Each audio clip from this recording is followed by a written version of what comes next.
আসসালামু আলাইকুম, স্বাগত জানাচ্ছি আরটিভির মধ্যাহ্নের সংবাদে। আপনাদের সঙ্গে আছি আমি সিনথিয়া রহমান।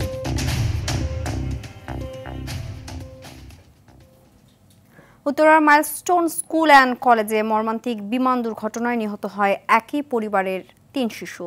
শোকাবহ সেই পরিবারের সঙ্গে সাক্ষাৎ করতে গেছেন বিএনপি মহাসচিব মির্জা ফখরুল ইসলাম আলমগীর। সেখানে আছেন সহকর্মী বিপুল দেবরায়, সরাসরি যুক্ত হচ্ছেন তিনি। আল্লাহ তাআলার কাছ থেকে আল্লাহর কাছে চলে গেছে, এটা তো আর কিছু বড় কিছু শিশুর চলে যাওয়ার মতো কষ্টের ব্যাপার আর কিছু নাই।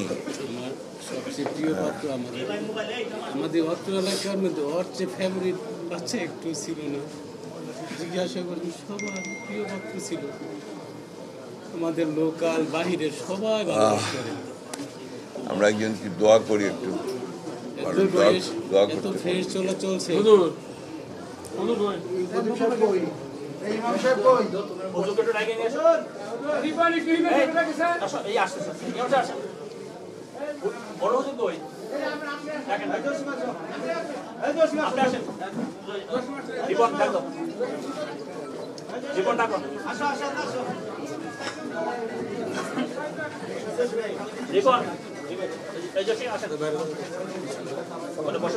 দোয়া করেন,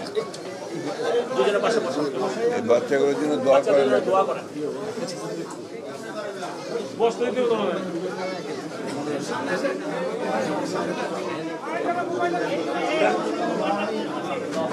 জোরে করেন।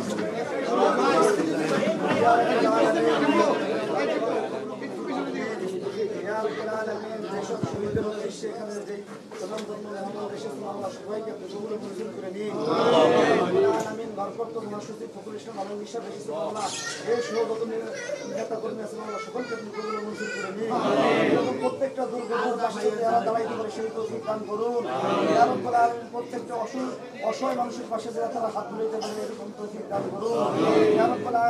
যেসব বাবারা মারা ছেলে সন্তান হারা মাওলা তাদেরকে আপনি কবুল ও মঞ্জুর করে নিন। ইয়া রাব্বুল আলামিন সারা বাংলাদেশের যত শিশুরা ফুলের মতন পবিত্র শিশুরা মামলা ধরে গেছে সবাইকে আপনি কবুল ও মঞ্জুর করে নিন। ইয়া রাব্বুল আলামিন এই শহীদদের উসিলা করে আমাদেরকে মাফ করে দিন। ইয়া রাব্বুল আলামিন আজকের এই মিলাদ মাহফিলকে আপনি কবুল ও মঞ্জুর করে নিন। ইয়া রাব্বুল আলামিন পাশে দুটি কবরস্থান মাওলা এখানে যারা ঘুমাচ্ছে প্রত্যেককে আপনি কবুল ও মঞ্জুর করে নিন। ইয়া রাব্বুল আলামিন মুস্তাফা সাহেব সহকারে এসএম জাহাঙ্গীর সাহেব সহকারে যারা এখানে এসেছে মাওলা প্রত্যেককে আপনি কবুল ও মঞ্জুর করে নিন। আবুসুদ্দিন সাহেব সহকারে এখানে যারা আছে ছোট বড় সকলের নাম তো মুখস্থ না, মেহরবানি করে আমরা প্রত্যেকের নেতা কর্মীদের নেক মাকসাদকে কবুল ও মঞ্জুর করে নিন। ইয়া রাব্বুল আলামিন মেহরবানি করে যেসব সাংবাদিক ভাইরা এত পরিশ্রম ক্লান্ত করতেছেন আমরা তাদেরকে আপনি কবুল ও মঞ্জুর করে নিন। ওয়া সাল্লাল্লাহু তাআলা আলা খায়রি খালকিহি ওয়া নূরি আরশি সাইয়্যিদিনা মুহাম্মাদিন ওয়া আলিহি ওয়া আসহাবিহি আজমাইন। ইয়া রাব্বুল আলামিন যার ডাকে সাড়া দিয়ে মাওলা এইসব নেতা কর্মীরা মাঠে ঘাটে লিপ্ত হয়ে গেছে মাওলা, মানুষের খোঁজ খবর রাখছে মাওলা, সেই তারেক রহমানের সমস্ত বিপদাপদ থেকে হেফাজত করো। সুবহানা রাব্বিকা রাব্বিল ইজ্জাতি আম্মা ইয়াসিফুন ওয়া সালামুন আলাল মুরসালিন বিরহমাতিকা ইয়া আরহামার রাহিমিন। আমরা জায়গাটাকে ক্লিয়ার করতে হবে, এইগুলা নিলে তারপরে সম্ভব না, আর পরে চেষ্টা করব।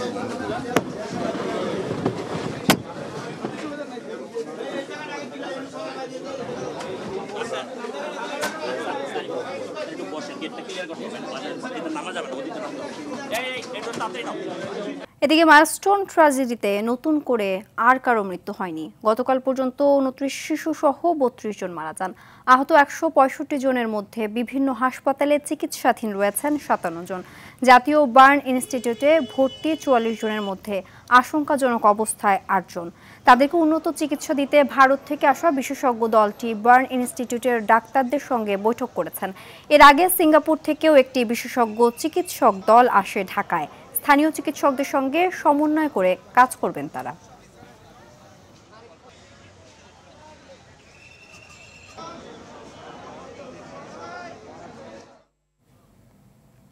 সাবেক প্রধান বিচারপতি এবিএম খায়রুল হককে আটক করা হয়েছে। সকাল 8:30টায় ধানমন্ডির বাসা থেকে তাকে আটক করে ঢাকা মহানগর গোয়েন্দা পুলিশ ডিবি। এখন তাকে জিজ্ঞাসাবাদের জন্য ডিবি কার্যালয়ে রাখা হয়েছে। তার বিরুদ্ধে রাজধানীর যাত্রাবাড়ী ও নারায়ণগঞ্জে 3টি মামলা রয়েছে। এর মধ্যে যে কোনো মামলায় তাকে গ্রেফতার দেখানো হতে পারে। তিনি নিজে আওয়ামী আমলে নানাভাবে সুবিধাপ্রাপ্ত হয়েছেন। কয়েকজন জ্যেষ্ঠ বিচারপতিকে ডিঙিয়ে তাকে প্রধান বিচারপতি করা হয়েছিল। এবিএম খায়রুল হকের বিরুদ্ধে নানা দুর্নীতির অভিযোগ রয়েছে। তিনি তত্ত্বাবধায়ক সরকার ব্যবস্থা বাতিলের রায় দিয়েছিলেন।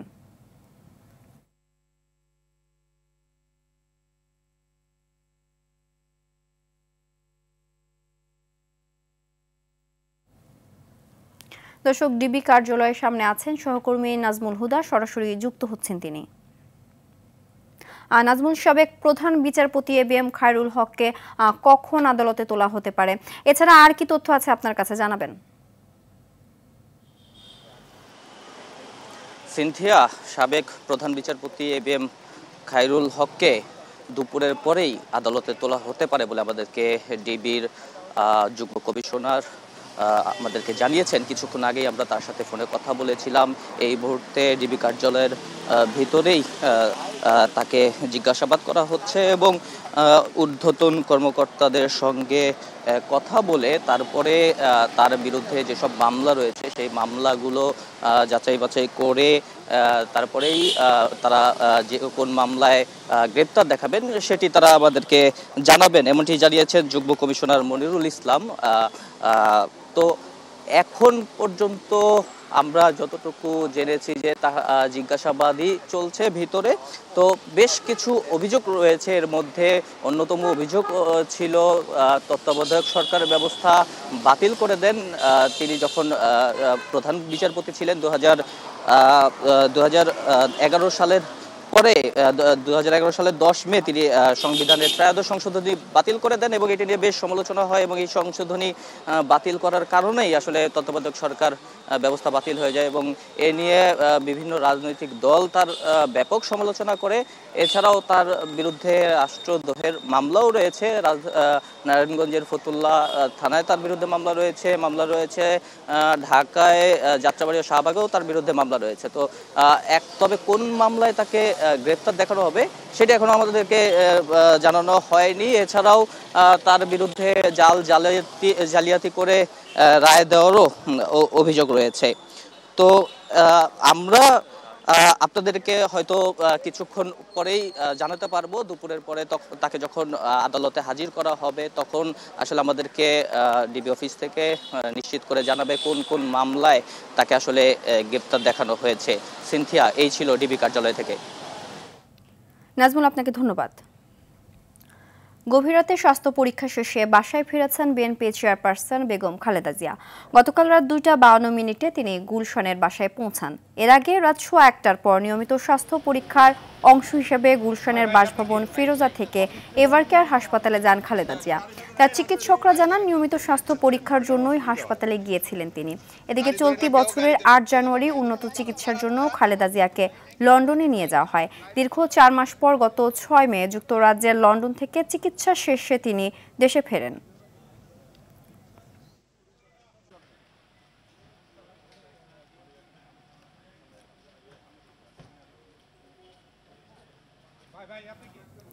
জাতীয় নাগরিক পার্টি এনসিপির দেশ গড়তে জুলাই পদযাত্রা এখন রয়েছে ব্রাহ্মণবাড়িয়ায়।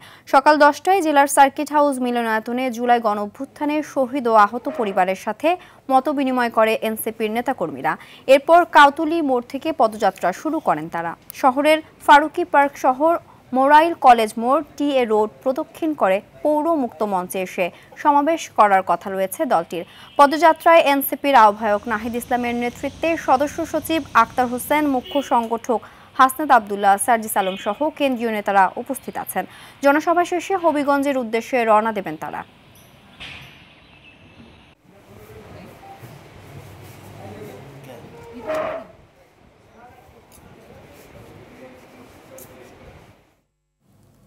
দর্শক, এনসিপির কর্মসূচি নিয়ে আরো জানাতে ব্রাহ্মণবাড়িয়া থেকে যুক্ত হচ্ছেন সহকর্মী আজিজুর রহমান পায়েল। আজিজ, এনসিপির পদযাত্রায় সর্বশেষ তথ্য আমাদেরকে জানাবেন।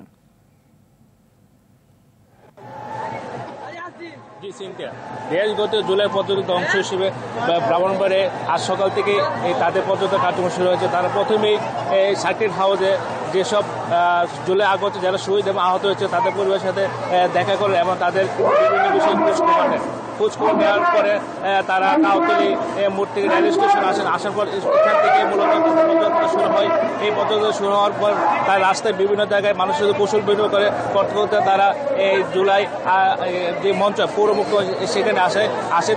এখন তারা নেতারা তার বিভিন্ন জায়গায় মঞ্চে আসন গ্রহণ করছে। তারা কিছুক্ষণ পরে তাদের মূল্যবান বক্তব্য পেশ করবে। এই পদযাত্রা এবং সমাবেশকে কেন্দ্র করে এখানকার যে এনসিপির যে নেতাগুলো আসে তাদের বেশ কয়েকদিন ব্যাপক উৎসাহ উদ্দীপনা লক্ষ্য করা গেছে এবং এই পদযাত্রা এবং সমাবেশ যাতে শান্তিপূর্ণ হতে পারে তার জন্য কিন্তু আইন শৃঙ্খলা বাহিনী যথেষ্ট নিরাপত্তা দিয়েছেন। তারা প্রতিটি মোড়ে মোড়ে পুলিশ মোতায়েন করে রেখে যাতে এখানে কোনো অপ্রীতিকর ঘটনা না ঘটেন।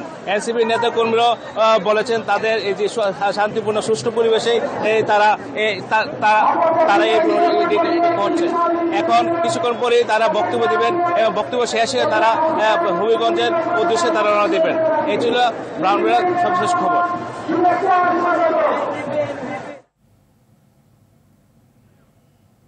ধন্যবাদ। নাটোরের বড়াই গ্রামে সড়ক দুর্ঘটনায় নিহত একই পরিবারের 5 জনের গ্রামের বাড়ি কুষ্টিয়ার দৌলতপুরের ধর্মদহ গ্রামে নেমে এসেছে শোকের ছায়া।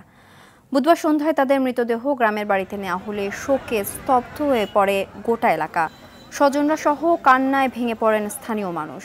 প্রিয়জন হারানোর আহাজারিতে সৃষ্টি হয় হৃদয় বিদারক পরিবেশের।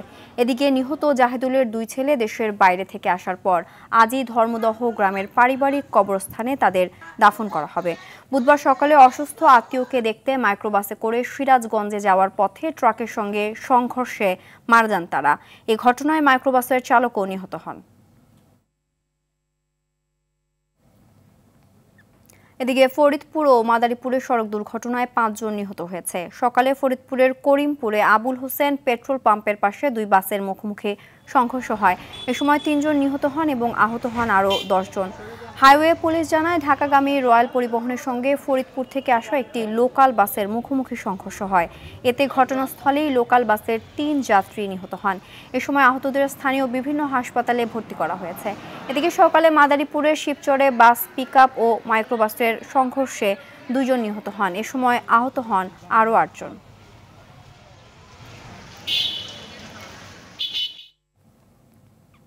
যান্ত্রিক ত্রুটির কারণে 287 যাত্রী নিয়ে চট্টগ্রাম শাহ আমানত আন্তর্জাতিক বিমানবন্দরে অবতরণ করেছে বাংলাদেশ এয়ারলাইন্সের একটি বিমান।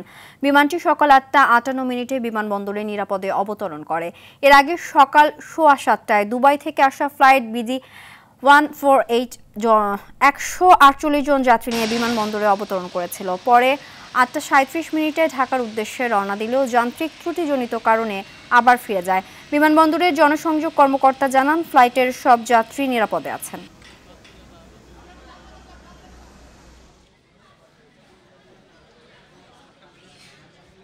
জলবায়ু পরিবর্তনজনিত ক্ষতির কারণে এখন থেকে এক দেশ আরেক দেশের বিরুদ্ধে মামলা করতে পারবে, এমনই যুগান্তকারী এক রায় দিয়েছে জাতিসংঘের শীর্ষ আদালত। এমনকি অতীতে কারা কি পরিমাণ গ্রিনহাউস গ্যাস ছেড়েছে সেটাও বিবেচনায় আসতে পারে বলেও রায় জানানো হয়। আদালত বলেছে উন্নয়নশীল দেশগুলো জলবায়ু পরিবর্তনের কারণে ক্ষতিপূরণ দাবি করতে পারবে। যদিও এই রায় বাধ্যতামূলক নয়, তবে বিশেষজ্ঞরা বলছেন এই রায়ে বৈশ্বিক প্রভাব গভীর হতে পারে। বিশেষ করে জলবায়ু পরিবর্তনে সবচেয়ে বেশি ক্ষতিগ্রস্ত ছোট ছোট দ্বীপ রাষ্ট্রগুলোর জন্য এটি একটি বড় জয়। 2019 সালে একটি ব্যতিক্রমী উদ্যোগের মাধ্যমে এই মামলার সূচনা করে প্যাসিফিক দ্বীপপুঞ্জের কিছু তরুণ শিক্ষার্থী।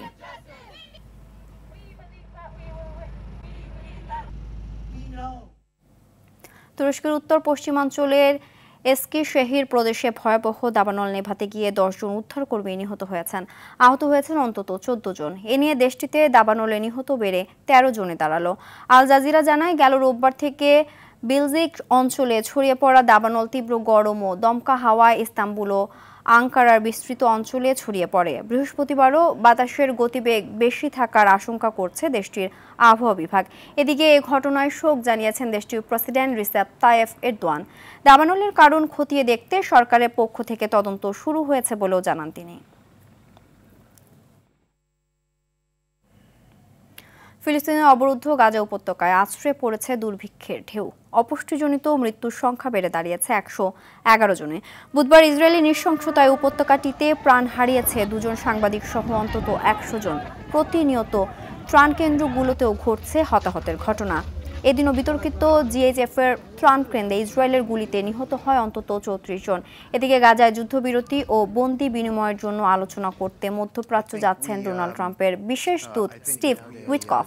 এ সফরে 60 দিনের যুদ্ধবিরতি নিয়ে আলোচনা হতে পারে, তবে ইসরায়েলের পূর্ণাঙ্গ সৈন্য প্রত্যাহার ছাড়া কোনো চাপিয়ে দেওয়ার সিদ্ধান্ত মেনে না নেওয়ার ঘোষণা দিয়েছে হামাস। পাকিস্তানের বিপক্ষে সিরিজের তৃতীয় ও শেষ টি-20তে আজ মাঠে নামছে বাংলাদেশ। মিরপুরের শেরে বাংলা জাতীয় ক্রিকেট স্টেডিয়ামে ম্যাচটি শুরু সন্ধ্যা 6টায়। এর আগে 2 ম্যাচ জিতে সিরিজ নিশ্চিত করে রেখেছে টাইগাররা। তাই তো তৃতীয় টি-20 বাংলাদেশের জন্য নিয়ম রক্ষার ম্যাচে পরিণত হয়েছে। তবে শেষ ম্যাচে প্রতিপক্ষকে হালকাভাবে নিচ্ছে না বাংলাদেশ। এই ম্যাচ জিতে পাকিস্তানকে প্রথমবারের মতো হোয়াইট ওয়াশ করার লক্ষ্য লিটন দাসের দলের। এদিকে 2 ম্যাচ হেরে সিরিজ হাতছাড়া হওয়া পাকিস্তান চাইবে শেষ ম্যাচে ঘুরে দাঁড়িয়ে হোয়াইট ওয়াশের লজ্জা এড়াতে।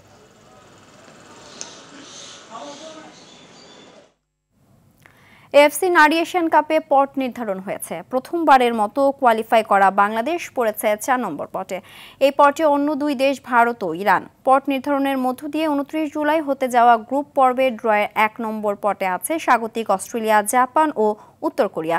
2 নম্বর পটে চায়না, দক্ষিণ কোরিয়া ও ভিয়েতনাম। আর 3 নম্বর পটে আছে উজবেকিস্তান, ফিলিপিন ও চাইনিজ তাইপে। প্রতিটি পট থেকে যে কোনো একটি করে দেশ হবে বাংলাদেশের প্রতিপক্ষ। 2026 সালের মার্চে অস্ট্রেলিয়ায় বসবে এবারের আসর।